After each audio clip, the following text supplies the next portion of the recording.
This is sediment recovered from the LEDs. This is from yesterday. This is a second, third, fourth, and fifth, and sixth run. I run it quite a few times, lost track. This was sediment. I extract off the top that floats on the top while the LEDs are running. So there's a lot of gold plated in there. Was. Next will be crushing them up, or I'll run them again. See, so here's the heat sink sediment.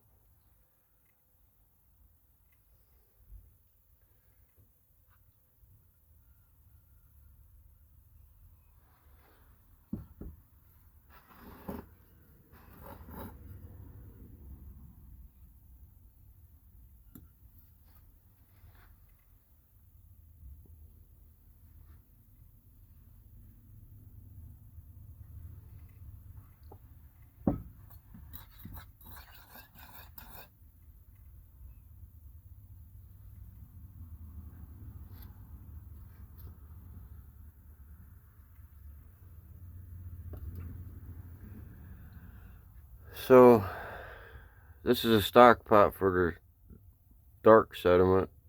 That's a stock pot for that sediment. I'm not sure what that is. It's different.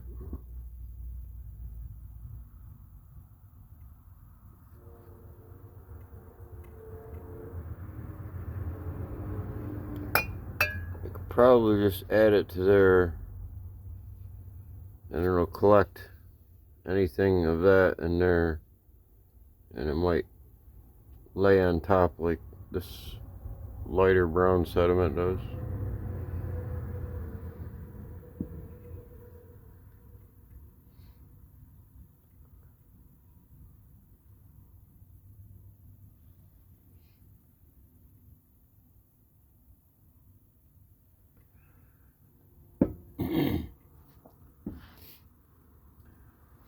So what I'm going to do is add this from yesterday.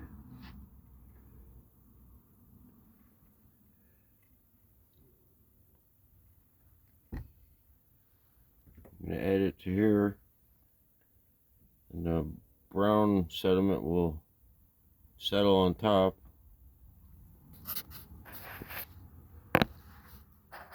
And it'll be able to siphon it off.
So here's the IC chips.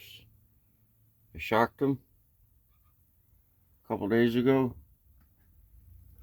And this is a IC chip from, it's the 150 mesh and above material left from about 80 ounces of IC chips. I've crushed and processed. What was left was everything above 150.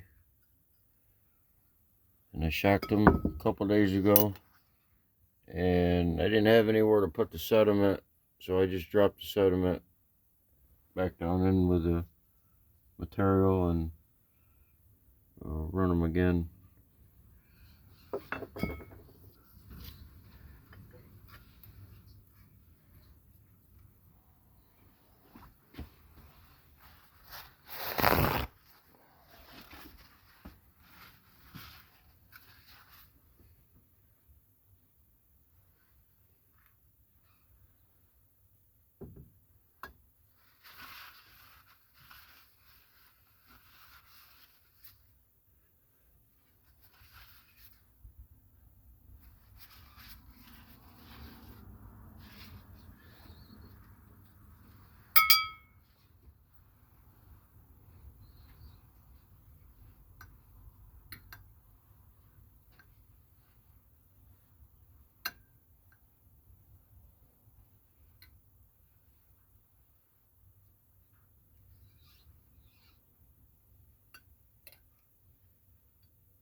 So these are 3 sediments recovered from the LEDs.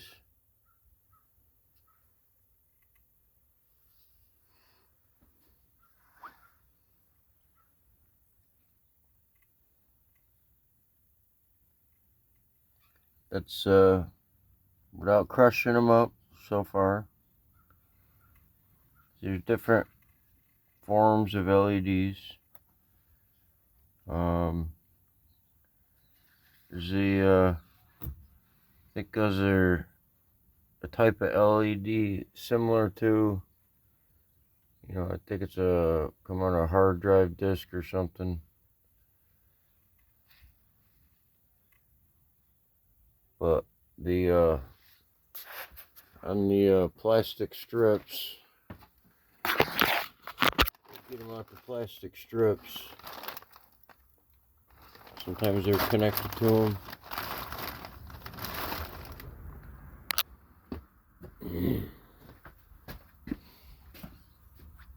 But all that kind of material in here.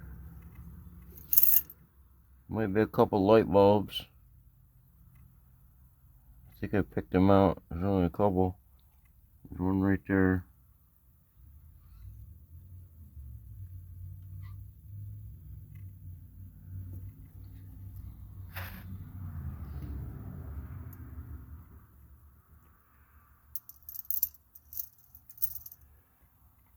So I'll run them again. See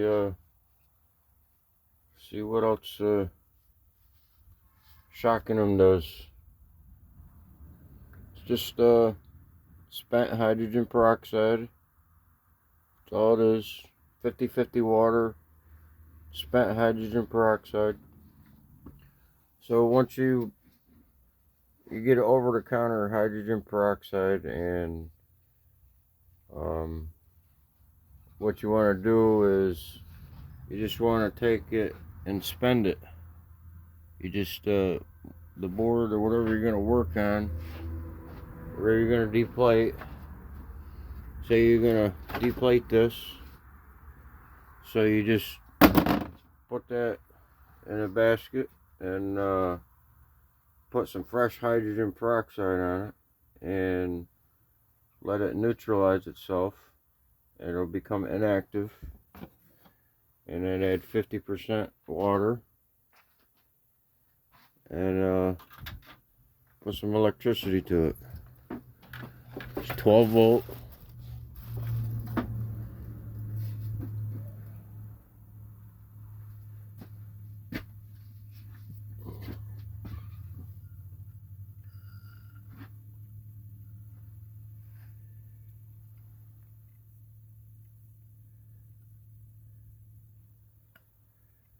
So that blue sediment is the same sediment that come off silver plated PCBs.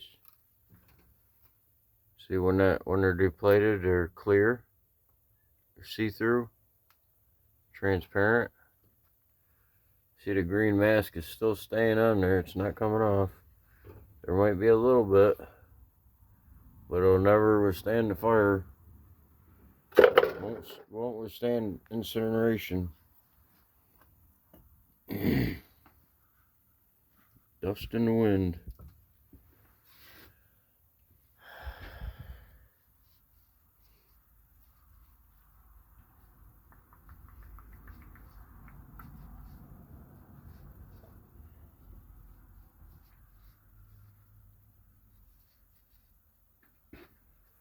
It's got an iron look to it, or maybe plastic. I don't know.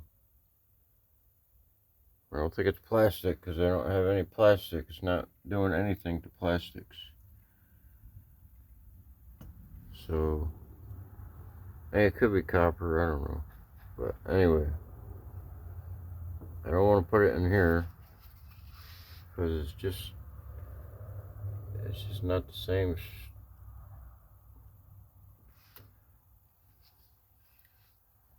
So we're only dealing with a few different metals here. We're not dealing with multiple metals. So, you know, like with the IC chips, you're dealing with multiple metals. Some 8 metals or so goes in the IC chips. That's not including the solder. The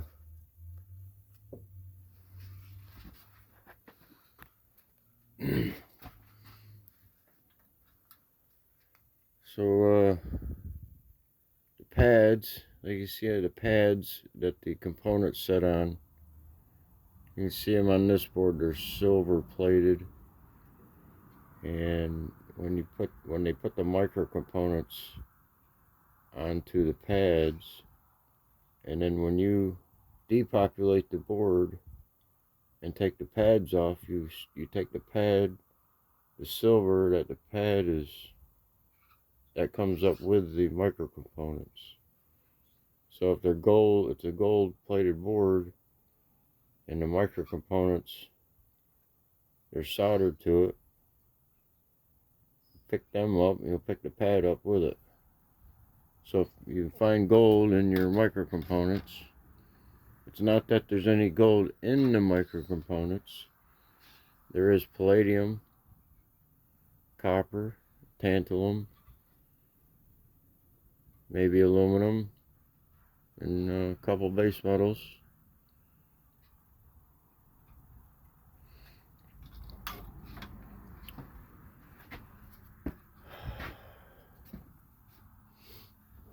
So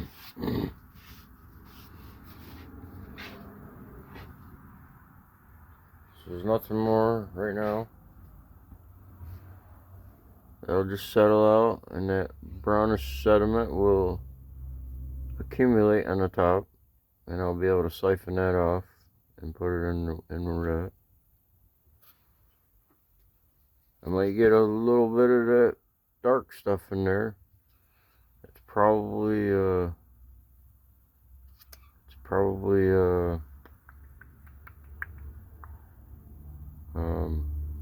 base metal, nickel, maybe. So in this, with the nickel plated sinks, it's a lime green.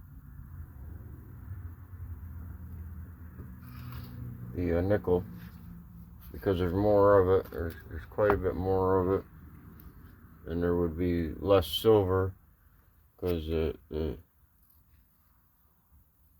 dye is probably silver solder. It's very soft. You can scrape it with a screwdriver on the edge, but there's solder underneath that dye. They're a pain to get up. Almost impossible to get that dye off of there.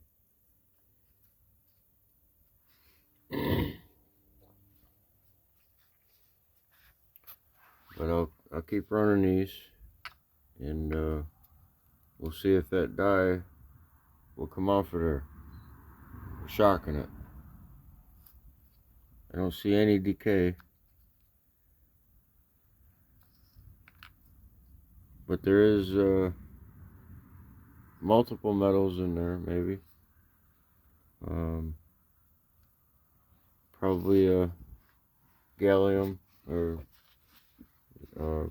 whatever that stuff is.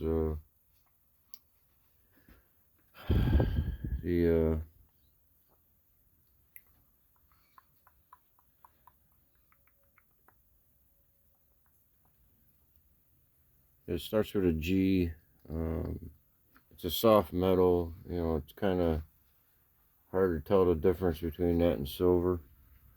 I think it's gallium. I'm not sure, but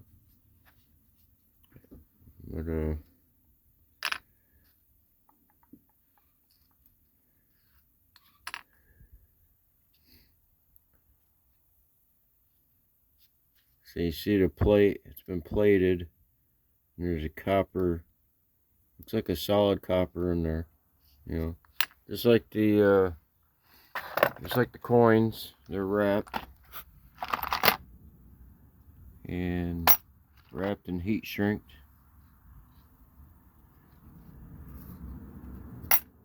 This is a different type of coin than these two. It says different. And these I know are copper. They're 1 ounce exactly copper. And it has a gold plate over it. This, it doesn't say that is, but it is gold plated, wrapped, heat shrinked. But it might be silver or something other than that on the inside. It's soft. I mean, it's still solid, but it's breaking down in there. So it's a mixture of 2 different metals, and that's what this does when it shock it. You know, it breaks down those mixed casted metals.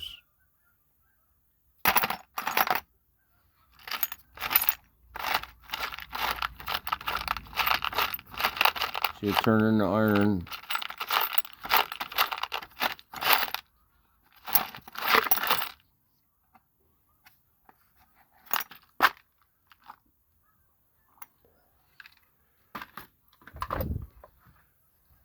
So these are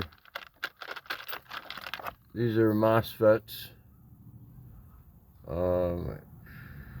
It's come out of VHS stuff or something. I can't remember exactly where they come out of, but they had silver wires going to them and gold plated, copper underneath.